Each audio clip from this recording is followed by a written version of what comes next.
মানুষের হাসি রিয়াকশন, একটা জায়গায় হয়তো আমি মারছি, খুব ভালো হয়েছে, মানে সবাই আসলে যেটা হয় যে ইনভলভমেন্টটা বোঝা যায়।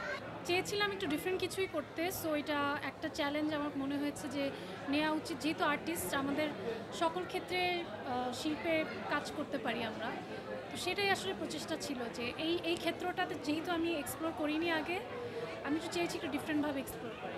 আমার পাশে চঞ্চল ভাই কেন বসে আছে এটা দেখার জন্য ইনসাফ দেখো। সিনেমার যে উৎসব শুরু হয়েছে, গত ঈদেও আমরা দেখেছি, রোজার ঈদেও, কোরবানির ঈদেও দেখছি, এই যে এত দর্শকের সমাগম সিনেমা হলে এবং সবগুলো সিনেমাকে তারা মানে এত মানে কি বলবো, এত আগ্রহ নিয়ে দেখছেন এবং এনজয় করছেন, এটা খুব ভালো লাগছে। এই যে সিনেমার সুদিন আমরা এখন নিজেরা নিজে চোখে দেখতে পাচ্ছি, এটা একটা ভাগ্য, মানে সৌভাগ্য আমাদের, তাই না? যে এত এত মানুষের উপচে পড়া ভিড়, যখন এরকম দর্শকদের রেসপন্স পাই, আমাদের মনে হয় সেটা খুব ব্লেসিং।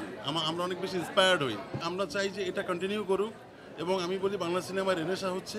এই সিনেমায় একটা বড় কামব্যাক হয়েছে আমি মনে করি। আমি ইনসাফে অভিনয় করি নাই, অন্যরা কেমন অভিনয় করেছে সেটা দেখার জন্য আমি লাস্ট সিকোয়েন্সে ঢুকে পড়েছিলাম, ও আমাকে ঢুকিয়ে দিয়েছে ক্যামেরার ভেতর দিয়ে আর কি, এইটুকুই। আই এম গ্ল্যাড আর আমি অনার্ড। আমার ভালো লেগেছে এই মুভিটাতে গান গেয়ে। আমি নর্মালি খুব একটা মুভির গান আগে করতাম না, বিকজ আমার কাছে তো ওই সময়টা মনে হয় নাই যে আমার জন্য ফিল্মের গান ভালো ছিল করাটা। বাট এখন অনেক ভালো ভালো মিউজিক হচ্ছে, সুন্দর করে এখন যারা ডিরেক্টরস আছে, প্রডিউসার্স আছে, তারা সুন্দর করে প্রেজেন্ট করতে পারতেছে গানগুলোকে। So on that case obviously আমি আরও গান গাইতে চাই, সুন্দর সুন্দর গান আপনাদেরকে দিতে চাই, চলচ্চিত্রের গান গাইতে চাই। আর ফারিনের জন্য বলবো, বান্ডেল থাকলে প্রতি সেনমানিতে টাকা বাঁচবে। বিকাশ সেনমানি বান্ডেল কিনে জিতুন প্রতি লেনদেনে। ফারিন অনেক জোস করে নাচছে, সবার এক্সপেকটেশন ছিল না, বিকজ ওকে দেখলে সবসময় মনে হয় যে অনেক ঠান্ডা, বাট এত জমায় নাচছে, আমার খুবই ভালো লাগছে। আমি নিজেরই আমার দেখতেই অনেক ভালো লাগতেছিল ভিজুয়ালি। আমাকে অনেকেই জিজ্ঞেস করছে যে আপনি আপনার ইনসাফ সম্বন্ধে কিছু বলেন। আমি বলেছি সবাইকে যে ইনসাফ সম্বন্ধে আমি তো কিছু বলতে পারবো না, আমি বলতে পারবো না, আমার টিম বলতে পারবে না, কেউই বলতে পারবে না, প্রডিউসার বলতে পারবে না, আমার হিরো হিরোইন কেউ বলতে পারবে না।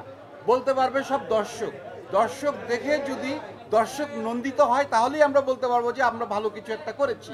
আর আমরা চেষ্টা করব দর্শক যদি আমাদেরকে আরও উৎসাহ দেয়, দর্শক সিনেমাটা যদি দেখে হলে এসে এবং আমাদেরকে উৎসাহিত করে, তাহলে আমরা আবার এরপরে ইনসাফ হয়েছে, ইনসাফ 2 হবে, আরও অনেক অনেক চলচ্চিত্র হবে। যা মনে হয়, যা সবসময় দেখে এসেছে, সেখান থেকে বের হয়ে যখন কিছু একটা করতে পারি, সেটাই আমার কাছে মনে হয় চ্যালেঞ্জ। ওই চ্যালেঞ্জটা আমি নিয়েছি এবং আমার যা হল রিয়াকশন, অডিয়েন্স রিয়াকশন দেখছি, আমার মনে হয়েছে যে অডিয়েন্স সেটাকে খুব ভালোভাবে গ্রহণ করে নিচ্ছে। ইটস আ ফুল কমার্শিয়াল ছবি, এখানে নাচ গান সব কিছুই থাকা উচিত, অ্যাকশন। তো আমার কাছে মনে হচ্ছে একটা কমপ্লিট প্যাকেজ।